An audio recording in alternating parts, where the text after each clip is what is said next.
कुरैज़ा, क्या तुम लोग इस तरह रसूलुल्लाह के मुआहिदे की इताअत करते हो?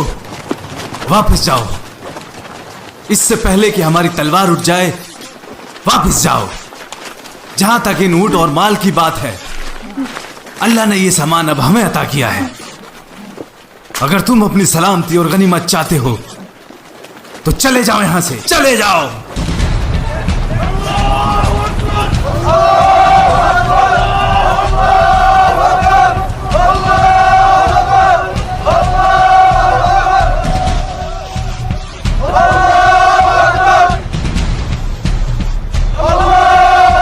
या बनी कुरैज़ा, हमारी नजर अब तुम पर है। देखते हैं कि तुम क्या करते हो।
मोहम्मद ने हमसे वादा किया था कि वो हमें कैसर और किसरा के खजाने देगा, मगर हालत यह है कि मारे डर के हमें पेशाब के लिए जाने में भी डर लग रहा है। यहां रुकने का कोई फायदा नहीं है। आओ अपने घरों को चलें। चलो।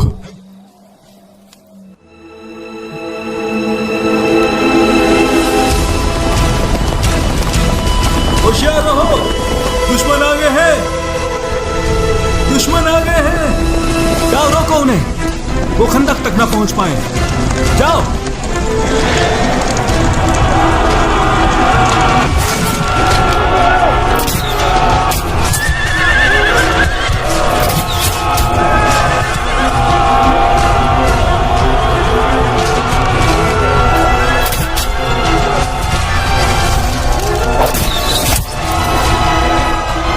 ये तोहफा कबूल करो इब्न अल-आरिक़ा की तरफ से।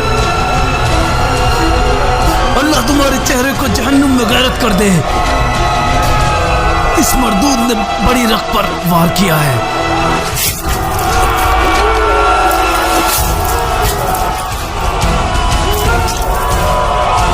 या अल्लाह, अगर हमें कुरैशियों से फिर लड़ना पड़े तो उस लड़ाई तक मुझे जिंदा रखना।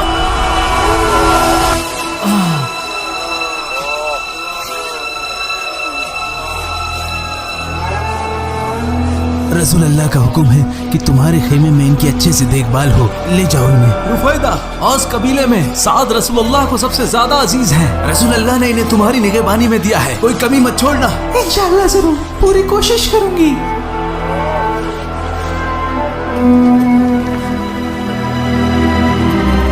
कौन हो तुम? नुएम इब्न मसूद, गतफान से। यहाँ क्या लेने आए हो? तुम जानते हो ना तुम्हारे लोगों ने हमारे साथ क्या किया है। क्या तुम उमर इब्न अल-खत्ताब हो? मुझे रसूल अल्लाह के पास ले चलो। क्या कहा? मुस्लिम हो?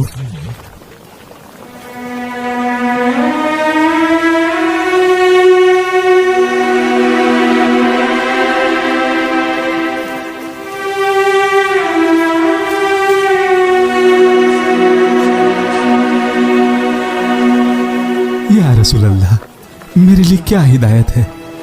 मैं मुसलमान हूं, लेकिन मेरी कौम ये नहीं जानती। अल्लाह के हुक्म से हो सकता है कि मैं आपके लिए खुशी का सबब बनकर आऊं। कुरैज़ा की कौम, मैं तुम्हारा सच्चा दोस्त और खैर ख्वाह हूं। सही कहा, हमें इसमें कोई शक नहीं। तो इसी दोस्ती के नाते मैं तुम्हें नसीहत करने आया हूँ, अगरचे ये मेरी कौम के खिलाफ ही क्यों ना हो। कुरैश और गफ्तान के हालात तुमसे बहुत बेहतर हैं। ये जान लो, ये शहर तुम्हारा अपना है और यहाँ तुम अपने खानदानों के साथ रहते हो। तुम यहाँ से कहीं और नहीं जा सकते। कुरैश और गफ्तान के लोग मोहम्मद और उसके सहाबाओं से जंग करने के लिए आए हैं और तुम उनका साथ दे रहे हो। उनका शहर, जायदाद, बीवी, बच्चे यहां से बहुत दूर हैं। मगर तुम्हारी बात अलग है। कुरैश को अगर कब्जा करने का मौका मिला तो वो इसमें पीछे नहीं हटेंगे, लेकिन अगर उन्हें मौका ना मिला तो वो यहां से चले भी जाएंगे और तुम्हें तुम्हारे ही इलाके में मोहम्मद के रहम और करम पर छोड़ जाएंगे। तो क्या तुम में मोहम्मद का सामना अकेले करने की ताकत है? मेरी नसीहत है कि तुम उन लोगों का साथ ना दो जब तक कि वो अपने बड़ों में से कुछ लोगों को बतौर जमानत तुम्हें हवाले ना कर दे। तुमने बिल्कुल सही कहा।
है मुकाबले के लिए? या अम्र, क्या तुमने खुदा का अहद नहीं किया था कि कुरैश का कोई इंसान दो इख्तियार में से तुम्हें एक चुनने को कहता है तो तुम चुनोगे? बिल्कुल।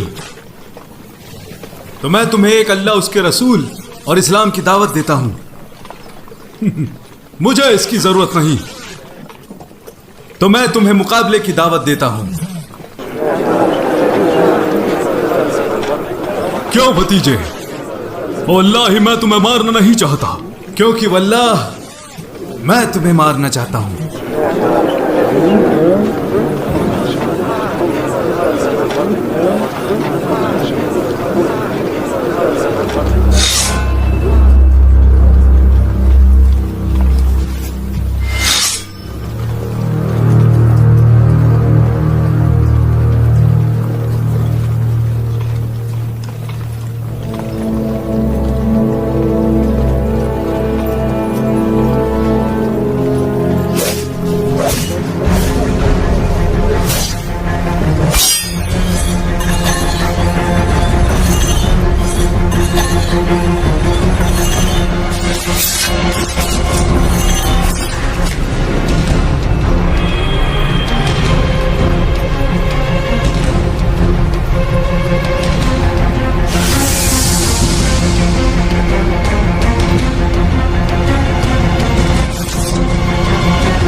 आप अच्छे से जानते हैं मैं आपका दोस्त हूँ और मोहम्मद की पैरवी नहीं करता। खैर ख्वाह होने के नाते मुझे आपका ख्याल है और मैं एक मशवरा देना चाहता हूँ, लेकिन किसी को इल्म ना हो कि मैं आपका जासूस हूँ। भरोसा रखो। तो मैं आपको बताना चाहता हूँ कि मोहम्मद के साथ यजीदों ने फिर से मुआहदा कर लिया है और इसके लिए एक पैगाम मोहम्मद के पास भिजवाया है कि वो अपने किए पर शर्मिंदा हैं और ये भी कि अगर वो कुरैश और गताफान के कुछ बड़े लोगों को कत्ल करके आपके हवाले कर दें तो क्या आप उनसे राजी हो जाएंगे? उन्होंने वादा किया है कि वो जंग में आप लोगों के खिलाफ मोहम्मद का साथ देंगे जब तक तुम्हें यहाँ से बाहर न खदेड़ दें, और ये पेशकश कबूल की है।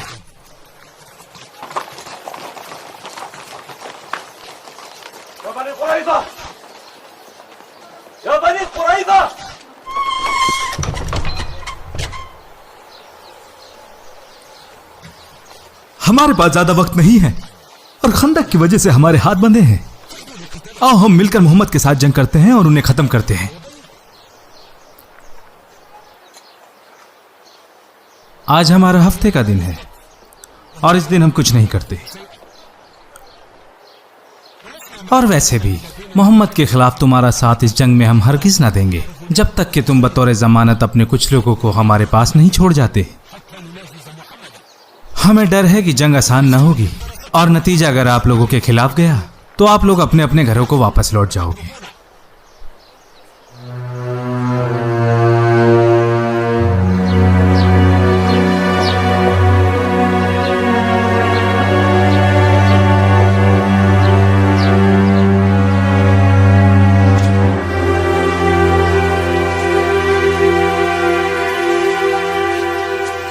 नुआम की खबर पक्की थी। वल्लाही मैं अपना एक आदमी भी इनके हवाले नहीं करूंगा। नुआम इब्ने मसूद ने सच ही कहा था। वल्लाही जब तक ये हमें जमानत ना दे दे हम इनके साथ नहीं लड़ेंगे।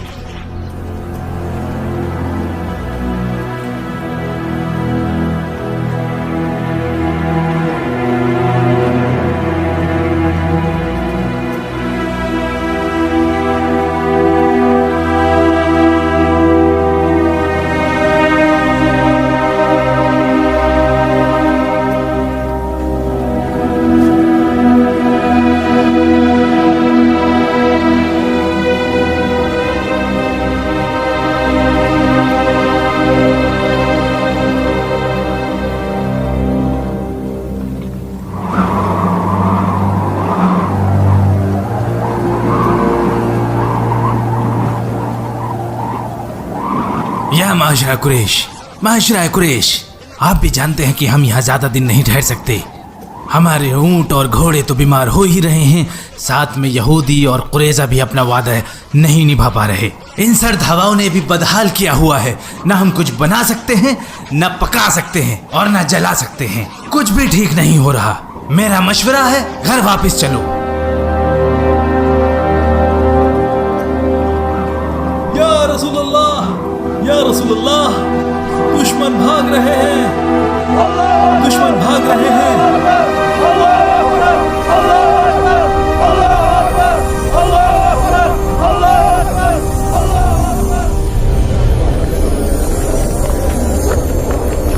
ऐ मुसलमानों, ऐ मुसलमानों, हुक्म रब्बी है नबी पर कि वो हथियार ना छोड़ें जब तक कि बनु कुरैजा पर चढ़ाई ना कर दें।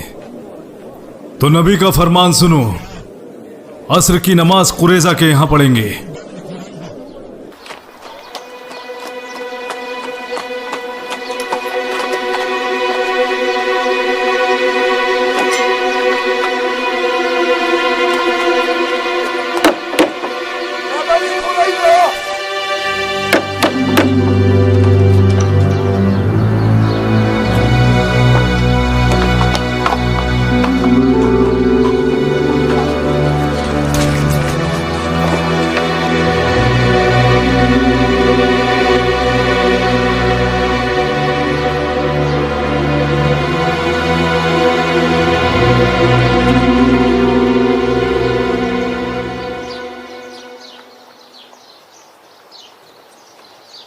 तुमने मुझे धोखा दिया, मगर गलती मेरी ही है। मैंने तुमसे वादा किया था कि अगर मोहम्मद को हराए बिना फौज वापस जाती है तो तुम्हारी तकदीर मेरी तकदीर होगी। लो मैं आ गया, तुम्हारे होने से भी क्या फायदा।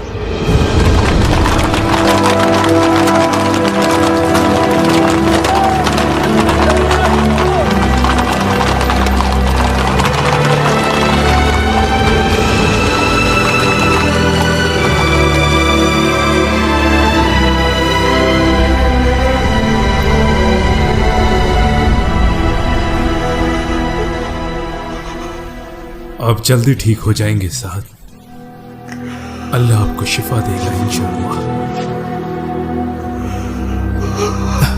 ये शहादत है इंशाअल्लाह। मैंने अल्लाह से दुआ की थी, कुरैश के साथ अगर जंग बाकी हो तो मुझे जिंदा रखे।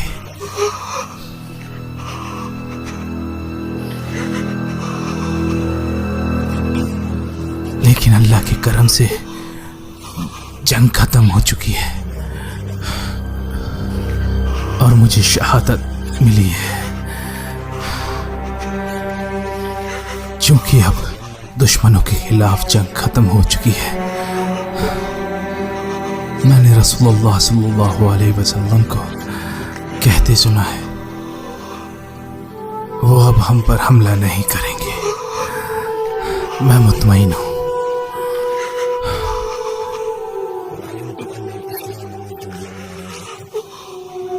और यहां से इस्लाम नई बुलंदियों पर जाएगा और मुशरिकीन के हालात बदतर होते जाएंगे।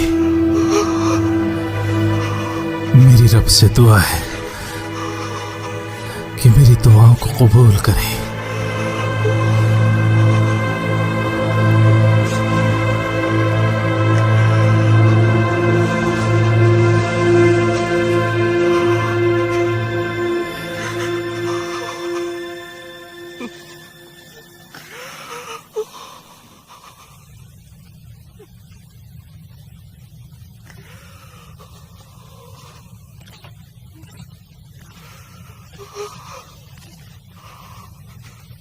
अल्लाह साद की मग़फ़िरत फरमाए। इन्होंने अपने अक़ायद पूरे किए और अल्लाह के हुकूक अदा कर दिए। इनकी वफ़ात नबी की पैरवी करते हुए हुई। हमारा यकीन है कि अल्लाह इन्हें शहीदों में शुमार करेगा। जो कुछ है वो सिर्फ और सिर्फ अल्लाह का है।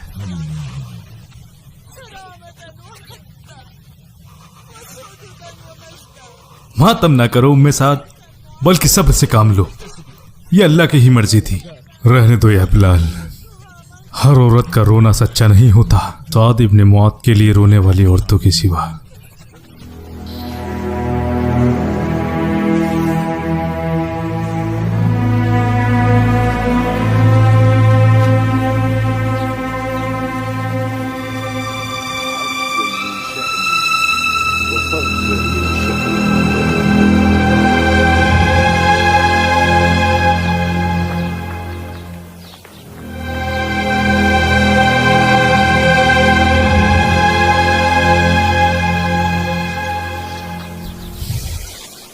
आगे क्या होगा?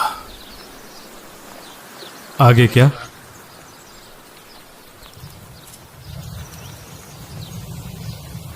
सुबह से तुम्हारे दिमाग में कुछ चल रहा है। कुछ बोलना चाहते हो लेकिन बोल नहीं पा रहे हो।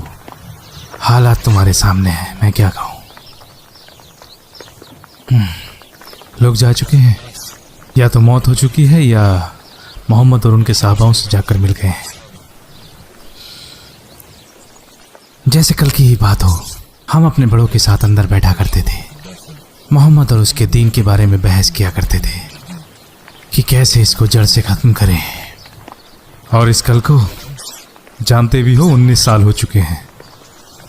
ये कुदरत का निज़ाम है कि मौजूदा हालात ज़्यादा वक्त तक कायम नहीं रहते। अगर हम उन्हें लोगों के पास जाने से न रोकते तो दो बातें हो सकती थी। या तो अरब उन्हें हरा देते, और अगर उन्हें फतह मिलती तो लोग ज़्यादती या इज्तिमाई तौर पर उनके दीन में दाखिल होते। और अगर ऐसा होता तो वो वक्त दूर नहीं था जब आप उन्हें और उनके सहाबाओं को काबे का तवाफ करते हुए देखते और यहाँ एक भी बुत सलामत न रहता।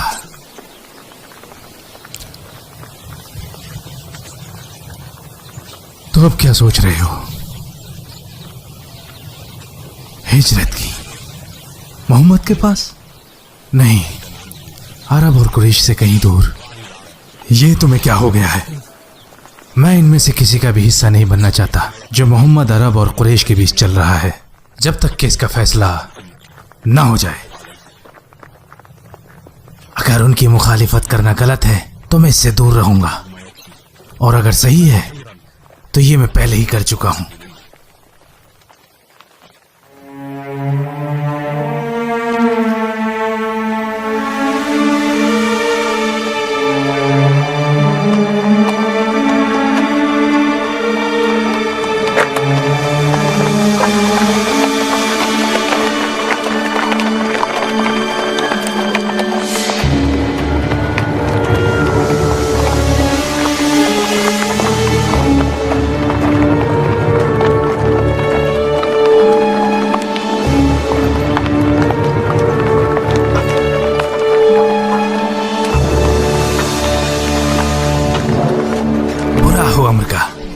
वो हमें ऐसे वक्त पर छोड़कर गया है जब हमें उसकी सबसे ज्यादा जरूरत थी।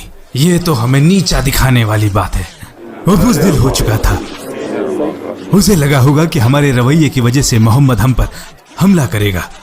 अपने दोस्त के बारे में गलत बयानी ना करो, वो यहाँ नहीं है। वो मेरा दोस्त नहीं है। इंसान की असली पहचान पूरे वक्त नहीं होती है। उसे कभी मुंह छुपाते नहीं देखा। उसकी कोई अपनी वजह रही हो? मुझे नहीं लगता इसकी कोई वजह है।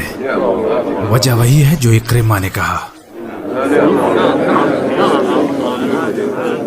वो दूर जाकर हमारे और मोहम्मद के मामलात देखना चाहता है। अगर हम जीते तो वो आकर यही कहेगा कि मैं तुम्हारा पुराना साथी हूँ, और मोहम्मद जीता तो हमसे अलग होने की यही वजह वो मोहम्मद के सामने पेश करेगा।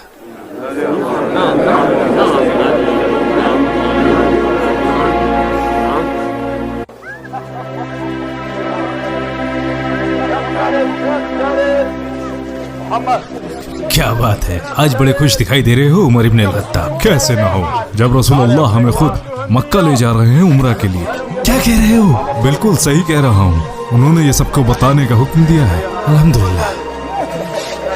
मगर कुरैश का क्या? भूल जाओ उन्हें। रसूलुल्लाह ने अपने ख्वाब में देखा कि वो हमारे साथ मक्का जा रहे हैं। उनका ख्वाब हमेशा हक रहा है। चलने के लिए तैयार हो जाओ, मैं भी निकल रहा हूँ।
ये बुदैल इब्न वरका है, मोहम्मद के पास से वापस आ रहा है। देखते हैं हमारे लिए क्या खबर लाया है। कुरैश के लोगों, वल्लाही मोहम्मद के साथ जबरदस्ती ना करो। हम उनसे मिले हैं, बातचीत की है। वो यहाँ जंग के लिए नहीं आए हैं, वो सिर्फ यहाँ काबे की ज़ियारत और उम्रा के लिए आए हैं। इसी में ही सबकी भलाई है। मुझे लगता है कि आप लोगों को हमारी बात समझनी चाहिए।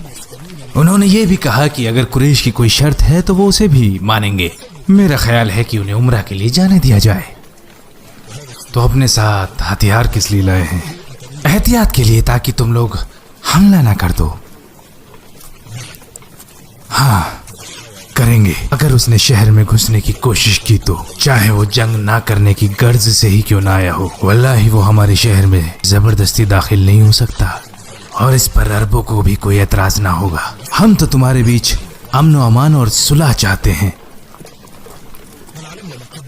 हमें मालूम है कि तुम्हारे ताल्लुकात मोहम्मद के साथ अच्छे हैं और तुम उन्हें हमारे बारे में खबरें भी देते हो।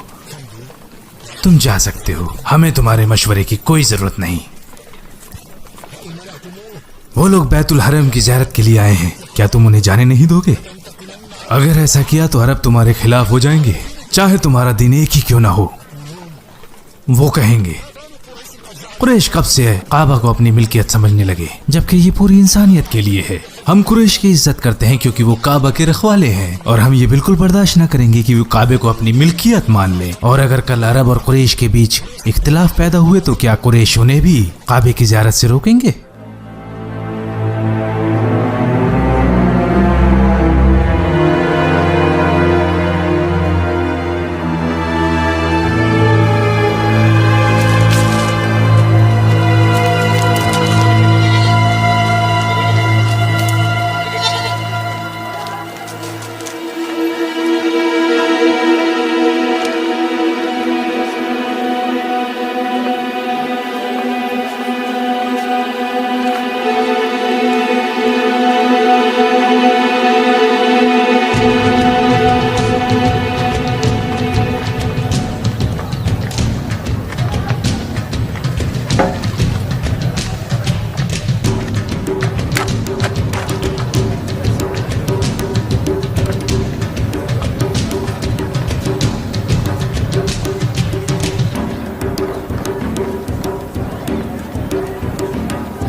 कहाँ जा रहे हो अबू जंदल?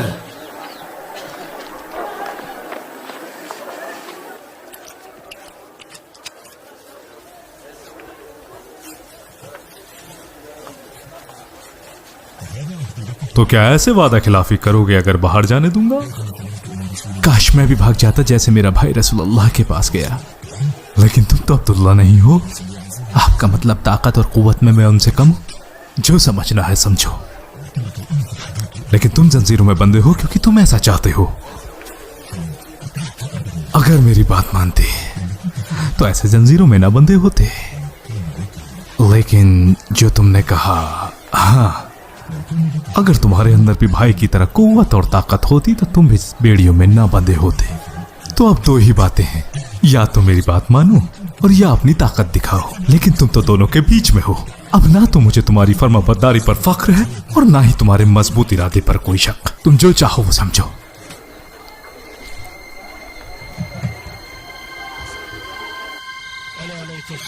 मैं कैसे इस वादी में अपनी रात गुजारूंगा जबकि इत्खार और जलील मेरे करीब हैं? क्या मैं कभी मिजाना के कुएं देख पाऊंगा?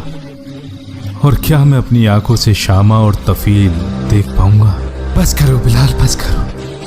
तुमने आंखों में आंसू ला दिए। मक्का से इतनी मोहब्बत ने हमारे शौक को उभारा है। हम मक्का से थोड़े ही फासले पर हैं। वहां की हवा हमारी सांसों में घुल रही है। कुरैश हमसे उसे दूर रखने की कोशिश कर रहे हैं।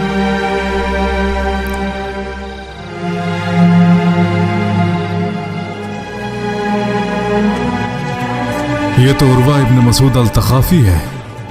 उसकी माँ सुबैया बिनते अब्द शम्स है। वो जरूर कुरैश की तरफ से हमारे लिए पैगाम लाया है।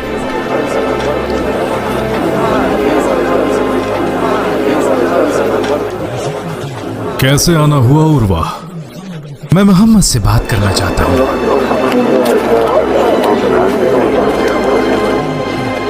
या मोहम्मद, आप कैसे अनजान लोगों की जमात लेकर यहाँ आए हो और अपने ही कौम और कबीले वालों से जंग करना चाहते हो।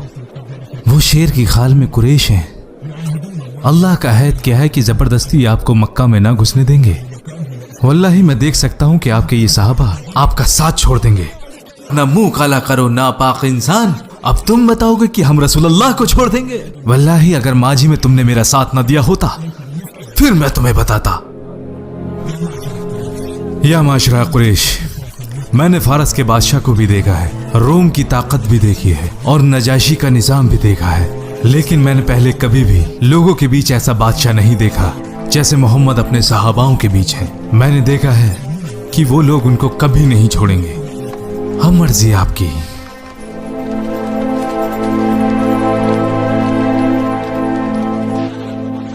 आने के लिए बहुत शुक्रिया उस्मान। अबान, आपके आने की इत्तला हमें मिल गई थी कि आप सैयद कुरैश से मिलना चाहते हैं। वो आपका इंतजार दारुल नदवा में कर रहे हैं। आप मेरे साथ आए, आप मेरी हिफाजत में हैं।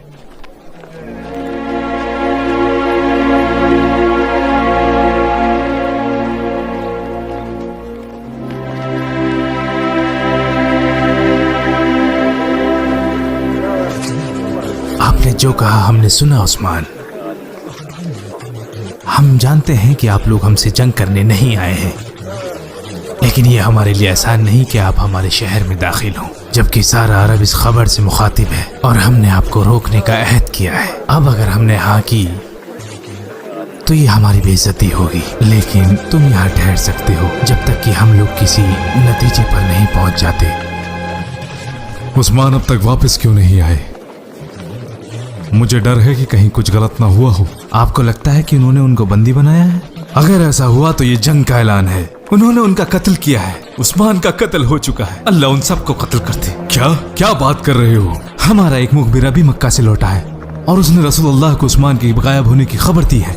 रसूलुल्लाह का फरमान पहुंचाने के बाद यह खबर सारे मक्का में आम है कि उनका कत्ल हो चुका है।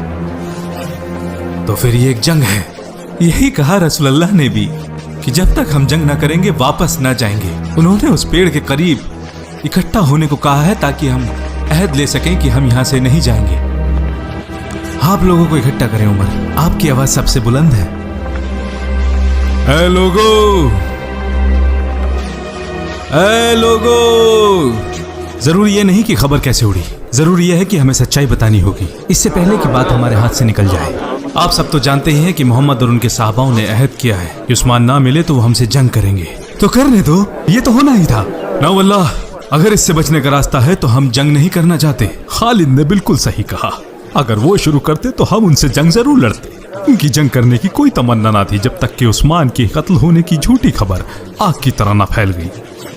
हमें उस्मान को फौरन भेजना होगा। हम अरबों को अपने खिलाफ करके पहले ही काफी नुकसान उठा चुके हैं, क्योंकि हमने मोहम्मद को बैतुल हरम में दाखिल नहीं होने दिया। तो अमन की बात करना है, उस्मान का कत्ल होगा ये जानकर वो लोग तो भड़क ही जाएंगे।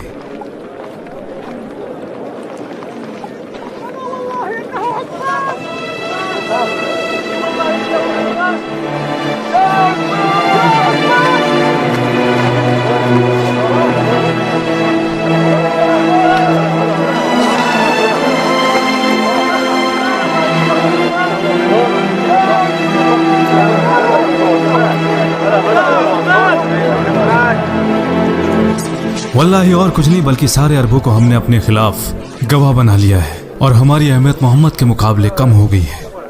वल्लाही अगर आप उन्हें अपने साथ जंग के लिए बुलाते हो तो वो नहीं आएंगे, और अगर मोहम्मद जबरदस्ती मक्का में घुसने की कोशिश करें तो हम उन्हें रोक भी नहीं पाएंगे। खालिद इब्न अल वलीद, हमारी फौज का सिपह सालार, अब हमें बता रहा है कि मोहम्मद के खिलाफ ना खड़े हों। रहने दो अबू सुफियान। अबू सुलेमान ने बिल्कुल हक बात कही है। अक्लमंदी से ही फतह हासिल होती है। तो फिर क्या करना चाहिए हमें? ना तो तुम लड़ना ही चाहते हो और ना ही तुम उसे बैतुल हरम की ज़ियारत करने देना चाहते हो। तो चाहते क्या हो?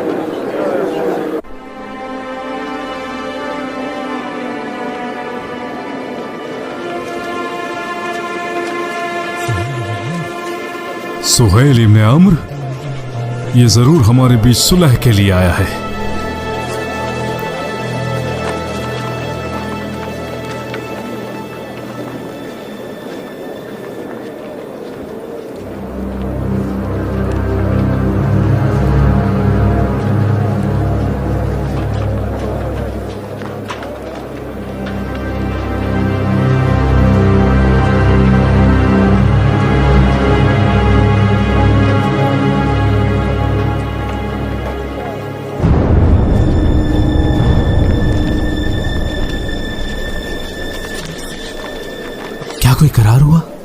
हाँ, मुझे लगता है। क्या लगता है? जो भी कुछ हुआ हमें उसे लिखना होगा, कल लिखा जाएगा और गवाह उस पर अपनी मोहर लगाएंगे। आप लोग खुश क्यों नहीं हैं? या अबा बकर, क्या वो रसूलुल्लाह नहीं है? बिला शक। क्या हम मुसलमान नहीं हैं? क्या वो सब मुशरिक नहीं हैं? तो वो सब क्यों कबूल किया गया जिससे दीन में नुकसान है? तो हम बिना ज़ियारत के ही क्यों जा रहे हैं? हम उनसे ताकतवर हैं और ज़्यादा कुव्वत रखते हैं। हम अगले साल दाखिल होंगे इंशाअल्लाह। तो अगर अब कोई कुरैश से इस्लाम कबूल करने आता है बिना अपने वालिद की इजाज़त लिए तो हमें उसे वापस भेजना होगा। और अगर कोई इस्लाम से कुरैश की तरफ जाता है उसे कोई इजाज़त नहीं लेनी होगी। ये कैसे हो सकता है? या उमर, वो अल्लाह के रसूल है, वो वही करते हैं जो अल्लाह हुक्म देता है, तो वो जो कुछ कहें उसे बिला शक मान लो।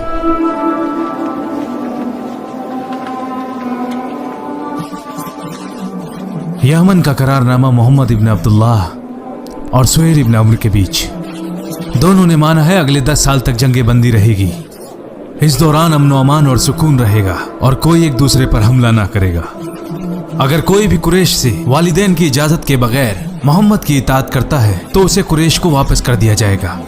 लेकिन अगर कोई मोहम्मद की तरफ से कुरैश से जाकर जुड़ता है तो उस पर यह पाबंदी ना होगी। जो कोई भी मोहम्मद के साथ मुआहदा रखना चाहता है वो रख सकता है, और जो कोई भी कुरैश के साथ मुआहदा रखना चाहता है वो रख सकता है।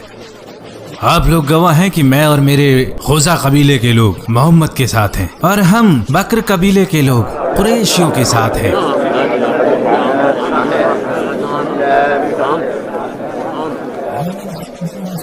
इसके अलावा मोहम्मद और उनके साहबा इस साल मक्का में दाखिल हुए बिना ही वापस लौट जाएंगे। अगले साल कुरैश शहर खाली करेंगे और मोहम्मद और उनके साथी वहां 3 दिन तक रहेंगे। अपने साथ सिर्फ सफर का सामान लाएंगे और कोई असला न होगा, यानी तलवार भी मयान में होगी।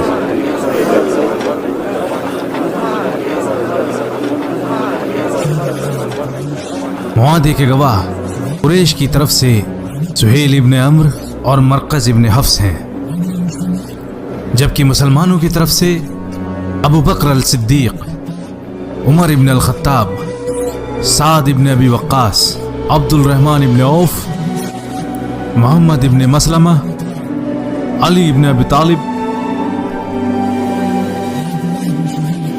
और अब्दुल्ला इब्न सुहेल इब्न अम्र है।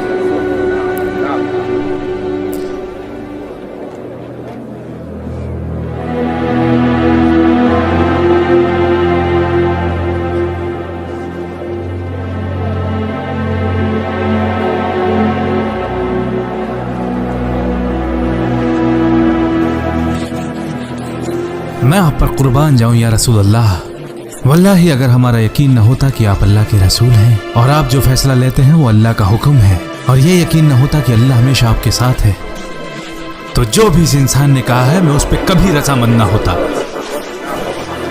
या माशरा मुस्लिमीन, या माशरा मुस्लिमीन, मैं बचकर आ गया हूँ, मुझे पनाह दे दो, मुझे पनाह दे दो, मैं बचकर आ गया हूँ। तुम्हारे आने से पहले ही हमारे बीच वादा हो चुका है। या माशरल मुस्लिमीन, मुझे वापस इन मुशरिकीन के पास लौटाया जा रहा है, मेरी मदद करो। रुक जाओ अबू जंदल, रसूल अल्लाह के हुक्म से हमारे और इन लोगों के बीच में सुलह का मुआहदा हुआ है और अब हम उसके खिलाफ नहीं जा सकते। हालांकि उन्होंने मुझे खुशखबरी देने को भी कहा है कि मैं आपको बता दूं। सब्र रखें अबू जंदल, अल्लाह आपके लिए जरूर कोई रास्ता निकाल लेगा। सब्र रखें अबू जंदल।